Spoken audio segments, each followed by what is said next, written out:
Oke, kembali lagi ke podcast saya Agung Sahrir di Ngobrol Santuy ya. Kita bersama Presiden Badan Eksekutif Mahasiswa Universitas Mula Warman. Bersama siapa, Bang?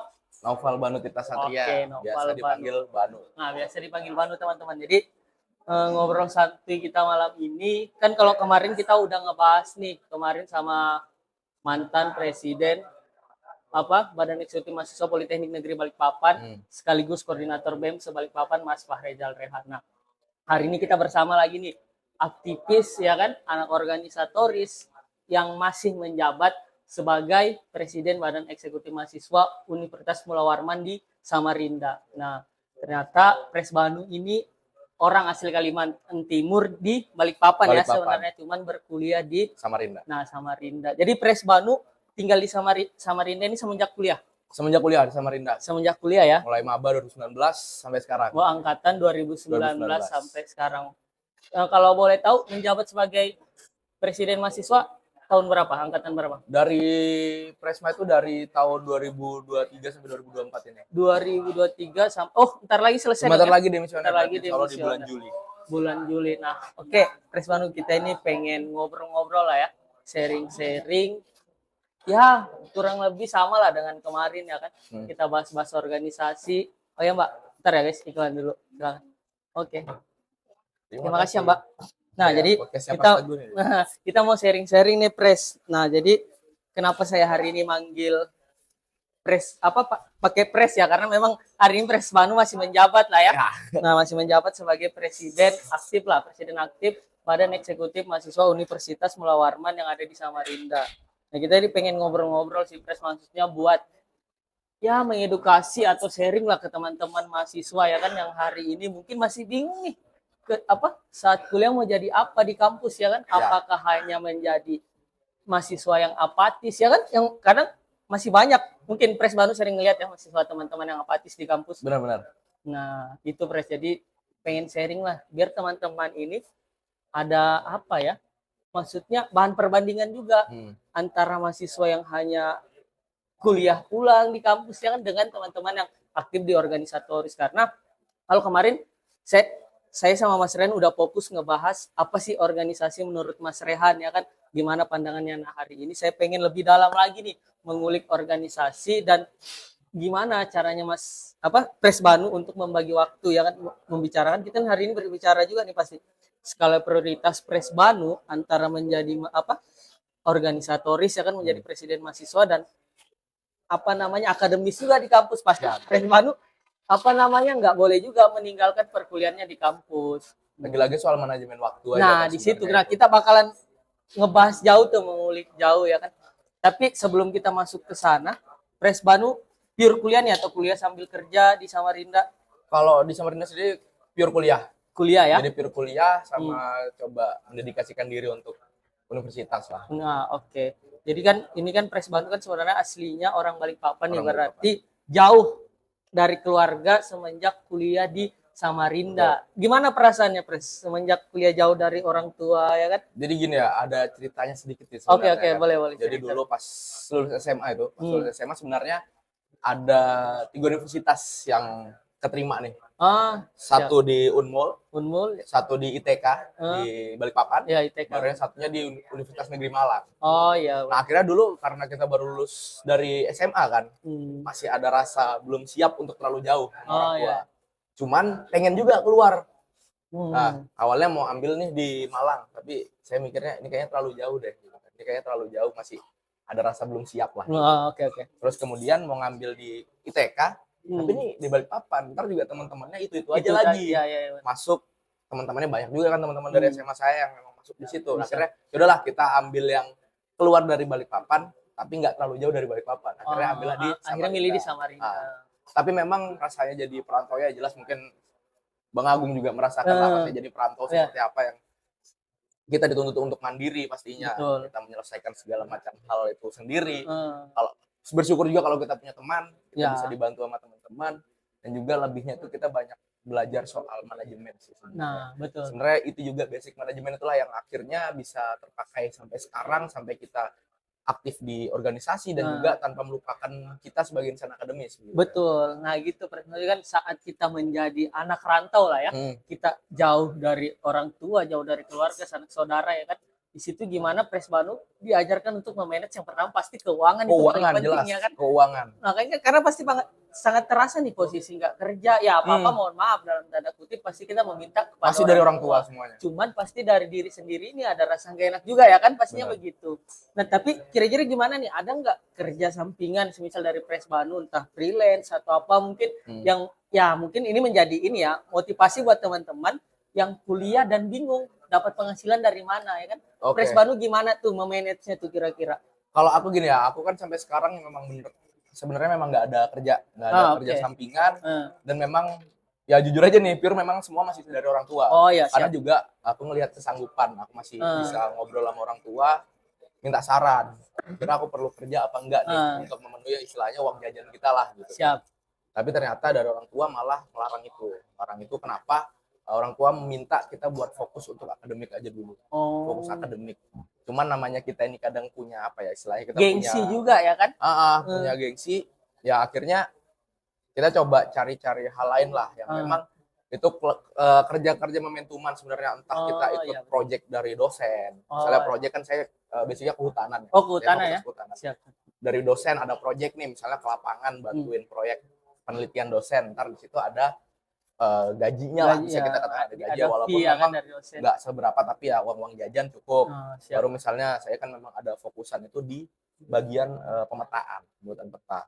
Nah itu kan untuk pembuatan peta itu memang bukan hal yang gratis. Nah jadi di situ juga kadang jadi pemasukan ada penghasilan dari cuman ya memang itu bukan hal yang tetap. Cuman ya kalau misalnya kita lagi butuh kita cari, kalau lagi masih tercukupi nih untuk kehidupan, untuk jajan segala macam masih tercukupi, udah kita berjalan aja. Tapi ada lagi nih, sebelum kan pasti Presbanu pindah ke sana, itu kan belum ada ikut organisasi atau apa segala macamnya lah ya. Nah tapi gimana nih cara Presbanu beradaptasi? Ini kan Presbanu hanya tahu kondisi di Balikpapan ya kan, nggak tahu kondisi di Samarinda. Nah jadi datang ke Samarinda ini harus memulai yang baru, hal baru, adaptasi dengan orang-orang baru, lingkungan baru. Itu gimana cara memulainya semua itu? Jadi gini ya, di Samarinda tepatnya di Unmul, itu sebenarnya awal masuk ke sana itu kultur shock. Kenapa? Karena kita biasa di Balikpapan, istilahnya saya dulu ya dari lahir sampai SMA kelas 3 itu di Balikpapan, benar-benar nggak kemana-mana, ya kan, nggak kemana-mana. Ya kita sudah terbiasa lah dengan kultur di sini ya, dengan saya rasa memang ya untuk kemajemukan ya kita sudah terbiasa dengan kemajemukan. Nah tapi ternyata pas sampai ke Samarinda, kuliah di Unmul, kemajemukan tetap ada, bahkan lebih majemuk lagi. Yang awalnya kita di Balikpapan mungkin dari beberapa pulau aja, mungkin dari saudara-saudara kita dari Sulawesi, dari Sumatera, dari Jawa. Begitu kita sampai di Samarinda, bahkan dari negara tetangga pun ada. Bahkan contohnya ada saudara-saudara kita dari Timur Leste, itu ada yang berkuliah di Kehutanan. Akhirnya kita harus gimana caranya kita bisa beradaptasi. Siap. Ada tamu guys, maaf ya. Jadi agak-agak di ini dulu ya. Ya. Jadi sampai ada orang dari Timur Leste berkuliah kuliah juga di Unmul. Siap. Jadi beasiswa dari pemerintahan negaranya untuk menuntut ilmu di Unmul di Indonesia. Tapi gampang nggak untuk beradaptasi berteman sama mereka? Kira-kira? Saya rasa untuk kultur yang biasa kita miliki di Balikpapan itu suatu hal yang bisa dikatakan mudah. Kita sudah terbiasa dengan kemajemukan. Multikultural di Balikpapan kita sudah terbiasa. Akhirnya kita masuk ke sana, kurang lebih. Cuman yang lebih beradaptasi lagi soal bahasa sebenarnya. Nah di Balikpapan ini kan bisa kita katakan bahasa Indonesia. Nggak ada bahasa daerah apa. Aksennya aja paling kan, aksennya di Balikpapan ini kan campurnya ada aksen Jawa, ada aksen Bugis. Ada Kapo kan bahasa Balikpapan. Ada Keces ya. Tapi begitu di Samarinda kita masuk ke dimana di sana itu bahasa Banjar tuh hampir jadi bahasa sehari-hari. Akhirnya kita beradaptasi lagi soal maaf guys, ada iklan lagi ya. Sedikit ya.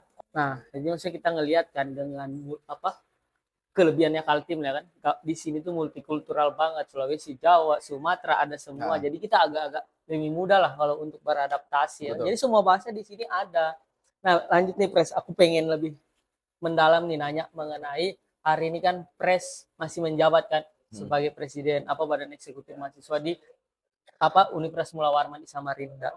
Nah, kira-kira selama Pres menjabat apa sih yang hari ini Pres fokuskan di BEM sendiri? Karena kan maksudnya saya juga pernah menjabat di BEM, pasti kita ada nih yang difokuskan untuk dijadikan program kerja. Karena kan memang Badan Eksekutif Mahasiswa ini udah jadi miniatur negara kan, punya presiden, wakil presiden, dan ada kementerian. Nah, untuk hari ini Pres Banu dan jajarannya lah ya, itu difokuskan apa kira-kira untuk menjadi pembahasan hari ini di BEM? Kalau di kepengurusan saya sendiri, itu kemarin memang dari awal, dari divisi misi, kita memang memfokuskan itu yang pertama itu dari soal pengadvokasian kesejahteraan mahasiswa dan masyarakat. Jadi kita mengadvokasikan bukan hanya soal mahasiswa saja, untuk mahasiswa ke birokrasi universitas, tetapi juga kesejahteraan masyarakat. Jadi kita melihat isu-isu terkini dari Indonesia itu seperti apa, misalnya ada regulasi-regulasi dari pemerintahan yang memang tidak sesuai dengan yang semestinya, itu kita coba advokasikan juga. Dan juga kemudian yang kedua kita memfokuskan itu adalah untuk pengembangan SDM. Kenapa pengembangan SDM? Karena kita melihat bahwa Kalimantan Timur ini menjadi peluang besar sebenarnya. Kalimantan Timur ini menjadi peluang besar apabila kita bisa melihat peluang tersebut. Nah, jadi dari situ kita melihat nih ada peluang nih untuk Kalimantan Timur. Nah, disitulah saya menekankan soal pengembangan SDM. Kenapa? Kita ingin membuat SDM dari Kalimantan Timur sendiri itu menjadi SDM yang kompetitif serta inovatif. Kenapa kompetitif? Kita harus mampu bersaing kan. Kita mampu bersaing karena kita lihat lagi tadi Kalimantan Timur ini multikultural. Betul. Nah, jangan sampai dari multikulturalnya Kalimantan Timur ini kita terbuai karena itu. Jadi kita sebagai masyarakat asli yang lahir di sini, besar di sini, kita pedulilah sama perkembangan dari kualitas SDM yang ada di Kaltim sendiri. Terus kemudian inovatif, kenapa? Biar kita bisa terus berinovasi lah, mengikuti perkembangan zaman, mengikuti istilahnya permintaan pasar, itu kita membutuhkan inovasi yang seperti apa. Kemudian yang ketiga, kita itu mencoba menciptakan ruang aman. Ruang aman ini apa sih? Jadi ada ceritanya gini, ini menyinggung juga soal bagaimana penanganan dan edukasi soal penanganan dan pencegahan pelecehan seksual. Jadi itu di kampus ini masih banyak ya terjadi. Saya rasa itu di semua kampus. Ya, betul. Semua kampus itu banyak menjadi ya, maksudnya itu udah jadi rahasia umum bahwa pelecehan seksual ini sebenarnya banyak terjadi, cuman ya nggak tahu kenapa nggak ter-up ya kan. Entah ya mohon maaf dari birokrasi kampusnya kah yang bermasalah, atau memang dari ya mahasiswanya nggak mau diam karena memang mungkin melindungi dirinya juga ya kan dengan keluarga-keluarganya. Nah, gimana tuh? Jadi gini, dulu panjang nih ya ceritanya kalau untuk soal pencegahan dan penanganan pelecehan seksual ini seperti apa. Kenapa kita mau mengedukasikan itu. Jadi gini, awal mulanya saya dulu berorganisasi itu kan saya mulai dari BEM Fakultas. Saya mulai dari BEM Fakultas. Pada saat saya di BEM Fakultas itu ada kasus lah naik di fakultas saya, kita nanganin kasus pelecehan seksual dari oknum dosen pada mahasiswa. Nah, itulah yang akhirnya menjadi branding saya untuk naik ke BEM Universitas. Bahwa ini pernah menangani kasus ini. Akhirnya kita masukkan divisi misi. Ingin coba melebarkan. Nah, karena dulu itu terbentuknya Satgas PPKS Unmul, itu tuh karena dorongan dari pada saat pengurusan saya di BEM Fakultas. Kita mendorong untuk segera dibentuknya Satgas PPKS Unmul untuk penanganan dan pencegahan pelecehan seksual. Akhirnya itulah yang membuat kita punya aware lebih lah terhadap permasalahan tersebut. Karena apa? Hal-hal tersebut tuh menunjukkan seberapa kualitas dari SDM. Selama orang-orang tuh masih melakukan hal-hal seperti itu, sebenarnya itu menunjukkan bahwa SDM kita masih rendah. Itu bisa disimpulkan seperti itu. Jadi kita kenapa itu seimbangkan antara pengembangan SDM dengan penanganan dan edukasi tentang penanganan dan pencegahan pelecehan seksual. Itu buat secara tidak langsung kalau pelecehan semakin meningkat berarti SDM kita ini masih rendah. Betul. Jadi itu yang coba saya seimbangkan, SDM-nya kita tingkatkan, baru kita kasih edukasi juga nih tentang penanganan dan pencegahan pelecehan seksual. Itu. Siap. Nah, lah, maksudnya yang disampaikan Pres Banu itu kan udah masuk divisi misinya kan. Nah, ini pun kalau boleh nanya nih, kira-kira persentasenya berapa persen nih Pres Banu mencapai visi misi? Yang hari ini kan Pres Banu udah mau demis nih. Kira-kira berapa persentasenya yang tercapai kira-kira? Persentase insya Allah di sisa 2 atau 3 bulan terakhir ini saya berani bilang sudah 97%. Udah dikit lagi lah ya. Karena kenapa saya berani bilang 97%? dari soal pertama pengadvokasian. 2 kali kita melewati masa pembayar UKT. Kita berhasil istilahnya kita katakan, kita kan di tingkatan universitas yang kita lakukan adalah ngerecokin regulasi kan. Betul. Jadi kan ada rektorat mengeluarkan SK tentang pembayaran. Wah, kita recokin tuh habis-habisan soal SK kalau misalnya ada yang nggak sesuai sama mahasiswa. Ya betul. Kan? Baru bahkan kita turun langsung untuk penurunan.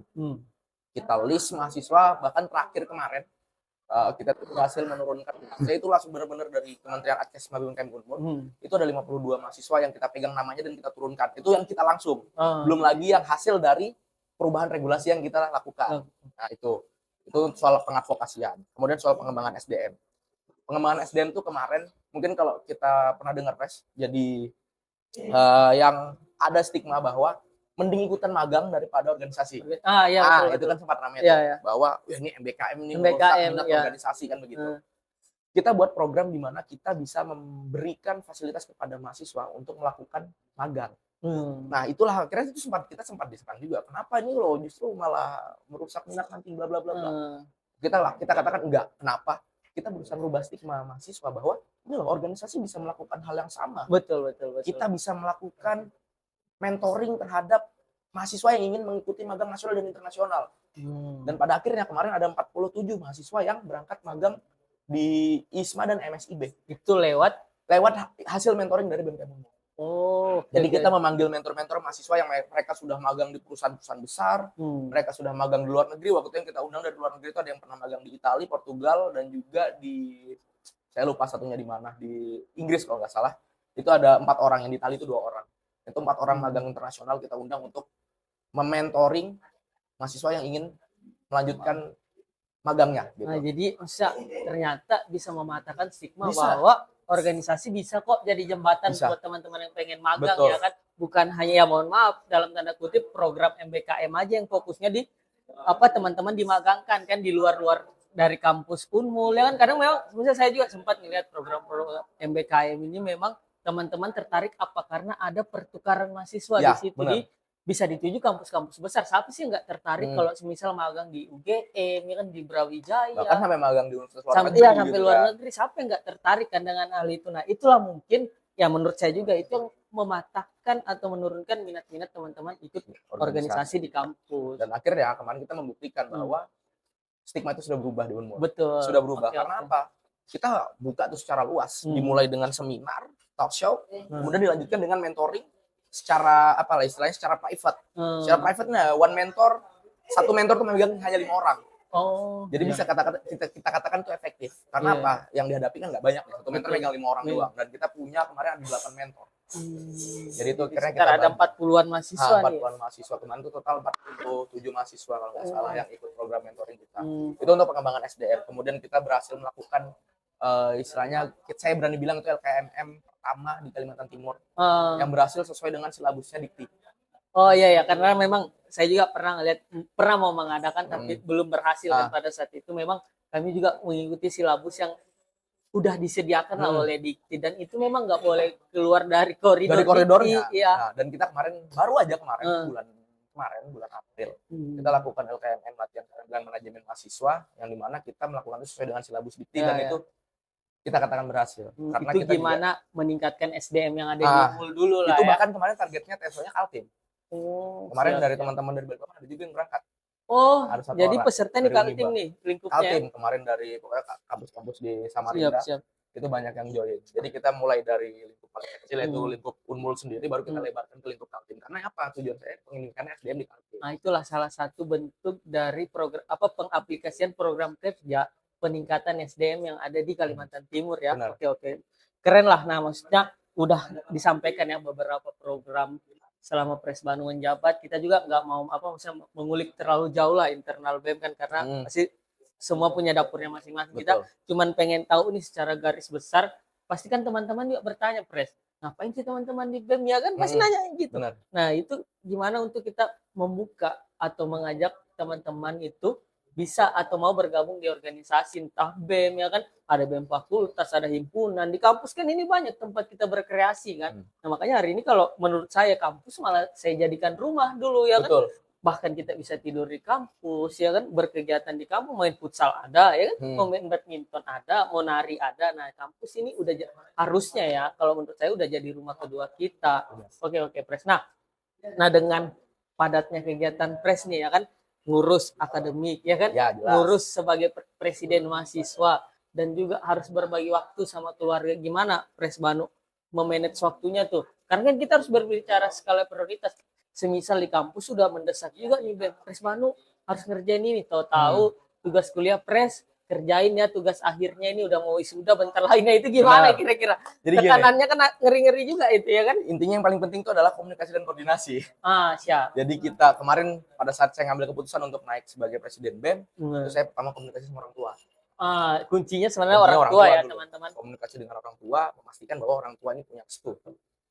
Oke, itu pertama, sudah tuntas di orang tua, kita komunikasi sama dosen pembimbing. Pembimbing ya? Ya, karena itu kan orang yang benar-benar mendampingi kita, membimbing kita untuk pengerjaan saat masuk kita, awal kuliah sampai mungkin nanti selesai dikawal terus ya kan? Dosen pembimbing. Terus yang ketiga kemarin dari birokrasi fakultas. Oke, dari fakultas Jadi kita kehutanan sendiri tuntaskan komunikasi, kita koordinasikan bahwa kita punya itikat baik untuk maju sebagai presiden BEM dengan tujuan bla bla bla bla, kita sampaikan ke orang tua juga seperti itu. Begitu semua ini sudah tuntas komunikasi dan kita koordinasikan secara terus menerus, sebenarnya kita selalu komunikasi dengan dosen pembimbing juga. Kita Pak, ini pengerjaan proposal atau pengerjaan sebenarnya hasil sampai sini itu terus dikoordinasikan, itu terus menerus sampai benar-benar goal semuanya. Itu sebenarnya kuncinya komunikasi dan koordinasi. Tapi pasti selama Pres Banu menjabat ya kurang lebih setahun ya, satu periode kan 1 tahun ya. Nah, pastikan itu Pres Banu ada yang dikorbankan tuh dalam waktu istirahat, ya kan? Nah, itu kan pasti tuh waktu ngumpul mungkin pasti berkurang. Pasti kita juga memang harus sadar diri nih. Saya udah menjadi Presma, mau nggak mau, suka tidak suka, nongkrongnya dikurangin. Ya, nongkrong dikurangin ya. Apalagi mungkin Pres Banu punya pacar ya kan? Itu gimana kira-kira ngadapin pacarnya? Itu kan pasti teman-teman butuh solusi nih. Gini, punya pacar bingung bagi waktunya. Yang malam minggu, maaf aku ada program mau rapan ya. Gimana itu Pres Banu? Gini ya, kalau untuk ngadepin pacarnya ya, kita bawa pacar kita punya kesibukan yang sama.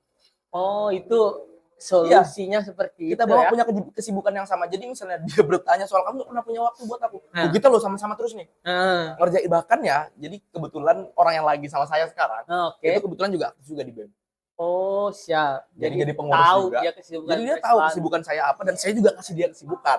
Oh, siap. Jadi udah kita sama-sama sibuk. Nah, di saat kesibukan kita sama-sama longgar, di situ baru kita sisihkanlah waktu, quality time lah ya. Begitu juga dengan keluarga. Keluarga sudah berusaha memahami. Keluarga memahami dengan bagaimana kesibukan seorang Presma itu udah memahami, karena juga keluarga saya cukup open minded untuk mencari tahu soal presiden BEM itu seperti ini kerjaannya ngapain. Cuman keluarga selalu mengingatkan aja, tetap pada koridor, jangan offside seperti itu. Itu karena gitu Pres, maksudnya yang paling penting di diri kita ya, apalagi kita menjabat itu sebenarnya support system. Betul. Entah dari keluarga atau hari ini Pres Banu punya pasangan. Kalau support, namanya aja support system ya. Kalau dia nggak support, ya gimana sistemnya ini mau jalan kan begitu.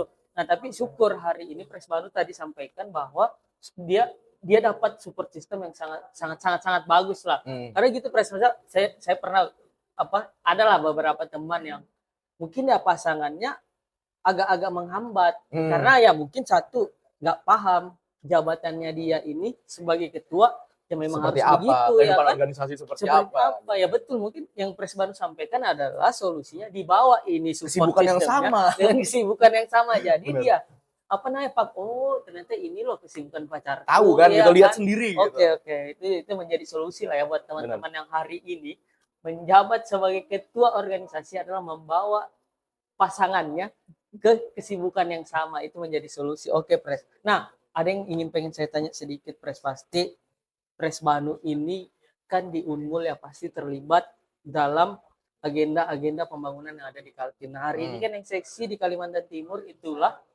adalah Ibu Kota Nusantara. Ya, benar. Nah, hari ini dari BMKM Unmul ada nggak mengkaji atau terlibat dalam pembangunan atau membahas isu-isu tersebut? Oke. Kalau untuk mengkaji jelas ada. Mengkaji itu sudah kita lakukan sejak lama. Bahkan kalau dari saya sendiri, pengkajian terhadap pembangunan IKN itu sudah dilakukan bahkan sebelum undang-undang IKN itu keluar.